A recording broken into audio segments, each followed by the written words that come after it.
Hey guys, I thought I would share a recap of our first 3 weeks in our spring and summer term. I shared videos explaining what I'm doing with my 8th and 5th grader, as well as my kindergartner and pre-kindergartner in our spring and summer term. And so today I just wanted to do a little recap on how things are going.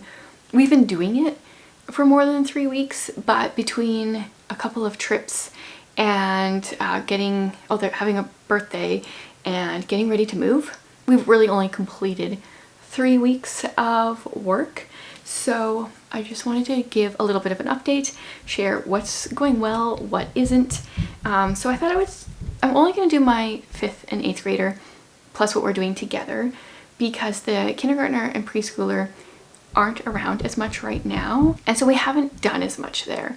I think in a few weeks we're really gonna dive in a little bit more, and then I'll share a little bit more there, but we're gonna focus on the 8th and 5th grader today. So I love the idea of learning together as a family, but with there being a fairly big gap between my 8th grader and my 5th grader, we can't do a whole lot together, but I wanted to do a few subjects together, and so that's what we are doing. This is also a slightly more Charlotte Mason approach than we've done before. Overall, I would say I'm enjoying it. There's a few things that I haven't been liking. So I made a spreadsheet for myself, a table, and there's a few things. Also, it's like a weekly table, and there's a few things that I notice I leave off till the end of the week. Things that I'm not enjoying as much, but we'll get into that. So the first thing on my list that we're doing together is Story of the World. We are just doing volume 3, the early modern times, from Elizabeth I to the 49ers. So we are just doing a chapter of this each week.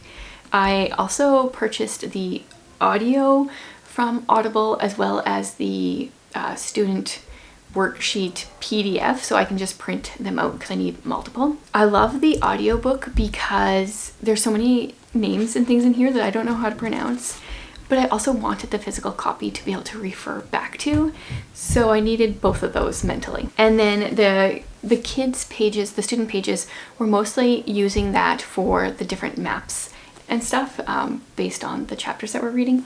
This is going really well. One thing I did not share when I was sharing what we're going to be doing in that other video is these timeline books. I got these from Amazon, so Bonnie from Dwelling Logs made these. They're like a Charlotte Mason Book of Centuries type idea. And in one of her videos, she talked about a little mini printer that they are using. So we went and we grabbed the same little mini printer, and we have been printing out little pictures of the people that we're learning about and a little bit about them and gluing them into here. We have kept and attempted to keep a Book of Centuries before, and it's really hard to be able to figure out how much space each person should take up, and should you draw a picture, should you print out a picture, what should you write, did you write too big? And this has been a game changer. So we are doing that for the major people that we're coming across in here. We are also doing it for the people that we come across in Trial and Triumph. This wasn't supposed to be a thing we were doing together, but I was having my daughter read a chapter a week, and then I was also going to be reading a chapter a week to my son, which obviously we could have done it together, but my oldest likes to do things on her own, so I thought then she would have more freedom, but now she just listens to me read it anyway. So this is stories from church history. And then as we come across people, we are putting them into our timeline book as well. So we've got a few different people in there for that as well. So this wasn't meant to be together, but it has gravitated towards a together thing. The one thing that has surprised me the most, which it shouldn't have because there was a lot of comments saying that people love it, the Phantom Toll Booth. I thought my 5th grader would like it. I thought my 8th grader would be a little bit more skeptical. This is our read aloud, and everyone has been enjoying it so much. I had no idea what I was really getting into, but it's been a blast, and I am actually reading this out loud. I'm not using an audiobook, very different for me. I'm learning to read aloud. Lots of pictures in here too, which always just makes it fun. So if you guys haven't read this as a read aloud, I would recommend it. Then we are continuing to go through some Dickens stories. So I have this A World Full of Dickens Stories. These are retold stories. I think, 8 of his retold. So this summer we're going through 3 of them. And we've been doing, which one? Nicholas Nickleby. And this is going well. I like having a retold story so that when we approach the original version, we know the story and it's not overwhelming, especially like Dickens. His works have a lot of extra fluff in them usually, so this is helpful. And then the last thing that we're doing together, other than like Bible time and memory and poetry, is the Good and the Beautiful Marine Biology unit. So this one is free on their site. I wanted to give it a try. This is what I'm currently avoiding the most, partly because I didn't print out the teacher's guide, and so I have it on my tablet and it takes forever to load, even though I like shrunk the size of it already. I did print out the student books for the kids. The information's not bad. I'm not sold. I'm contemplating buying a unit or 2 of their science stuff for next year for us to do together, but I'm not 100% sold on that yet.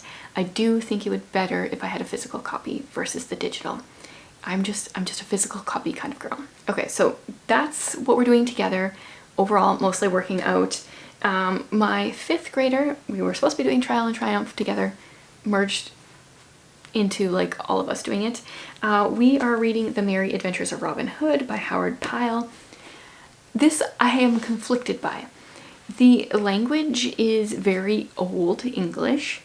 I'm reading it out loud. It's fun. We're all enjoying it. The 8th grader is sitting in, even though she doesn't need to be there, but it takes me a long time to read. So we are way behind where I wanted to be by now. I did see that I think the audio on Audible is free with a membership. It's one of the things you can add to your library for free. So I've done that, but I haven't prioritized this, so we are quite behind. But I was surprised at, with the language being how it is, how much my 5th grader was understanding, even when I was reading it and like trying to figure out how to say all these, like there was a few lines, insults and stuff that we were. Do you think I can find it now? Okay, well here's just like a part of it. Then Robin took his good yew bow in his hand, and placing the tip at his instep, he strung it right deftly. Then he knocked a broad cloth-yard arrow, and, raising the bow, drew the grey goose feather to his ear. The next moment the bowstring rang, and the arrow sped down the glade, as a sparrow hawk skims in a northern wind. Yeah, see, like, I can't even barely read. But there was a lot of insults that were hilarious, but hard to understand, but yet we were enjoying it. There's a scene here. It starts, "And where art thou, good lad?" shouted the stranger, roaring with laughter. "Oh, in the flood, and floating adown with the tide," cried Robin, nor could he forbear laughing himself at his sorry plight. Then, gaining his feet, he waded to the bank, the little fish speeding hither and thither, all frightened at his splashing. I don't know. These maybe aren't the best examples, but like, it's just a denser language than we're used to. We're enjoying it. We're behind. Then we've got The Case for Christ, the student edition. I am reading a chapter a week to him as well. This is going pretty well. I'll also say my 8th grader is doing it on her own. She started it earlier. She's probably almost done by now. She, I think, will do at least some of Lee Strobel's like full-on books, not the student editions, coming up really soon.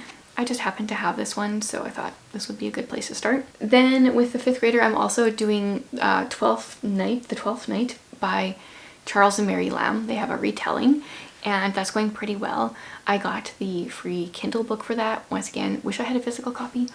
I used to. I sold it or brought it to the thrift store or something because we were never using it. I've learned that I should stop getting rid of homeschool supplies, because just because we're not using it in this season doesn't mean we're not going to in another. Also, that one is going really well. I'm surprised at how much he can narrate back to me after I read to him. He finished reading The Mixed Up Files of Mrs. Basil E. Frankweiler. That was his on his own reading book for a while. He finished that. He started The Call of the Wild, the Classic Starts edition, so that's what he's currently reading. He's also reading Nate Saint. I got that one for him for Easter. We listened to the audiobook together as a family years ago. It's The Christian Heroes Then and Now version, and he's really enjoying that. So that's how his is going. Actually, in addition, I'm also getting him to read to me I forget what they're called, like the sentence ladders from The Good and the Beautiful level 4. They have these sentences with like really hard words in them, hard to read, sometimes hard to understand. And it's been really helpful for his reading ability, I feel like. We were doing The Good and the Beautiful a couple months ago, and that was just one of those things that I wanted to keep doing because I saw such great progress. Oh, and then also math. So we're doing Learn Math Fast, Volume 1, and this is interesting to me because it is a mastery system, so it's not like just, oh, do your lesson and check it off, but sometimes we spend a little while on a lesson, and that's okay. It's just different mentally to be like, it's okay to be sitting here for a while. But I was asking him today, based on like all the different maths that we've done over the years, what was his favorite or what has been his favorite, and he said this is his favorite. So we will continue with this. I'm hoping my next video will be a review and flip through of this. I'm probably forgetting like a thing or two as well, but that's what I have on my list for him. Okay, and then my 8th grader is also doing Learn Math Fast. We started her partway through the book, and that's been going pretty well.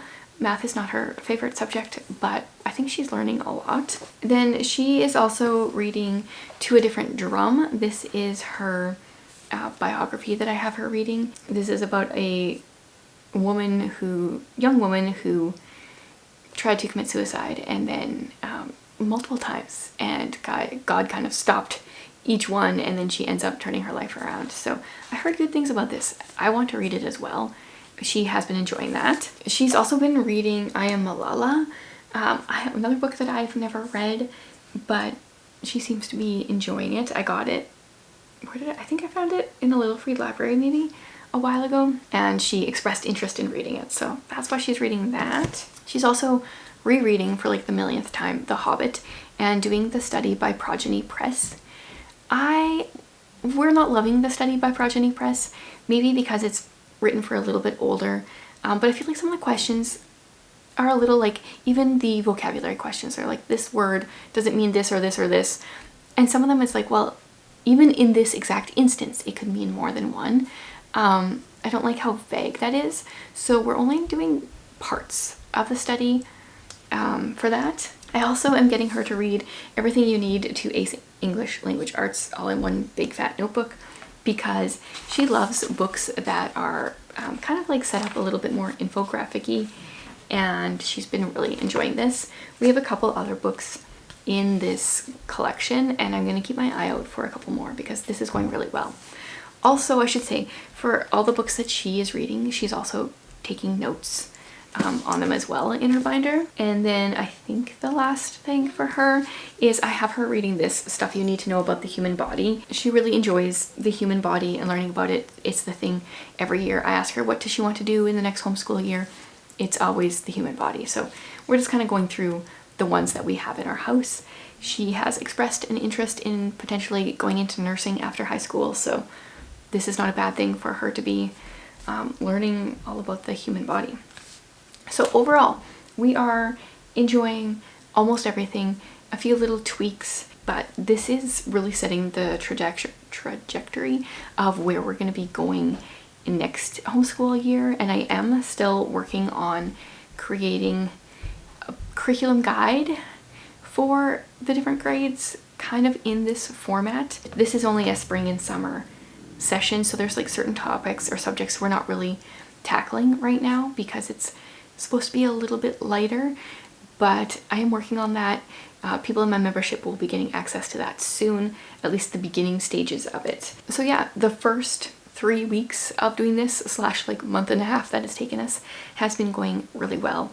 Really liking it. I would love to hear how things are going in your homeschool. Is there like a system or rhythm or resource that you guys are loving right now? Let me know and we'll just chat in the comments.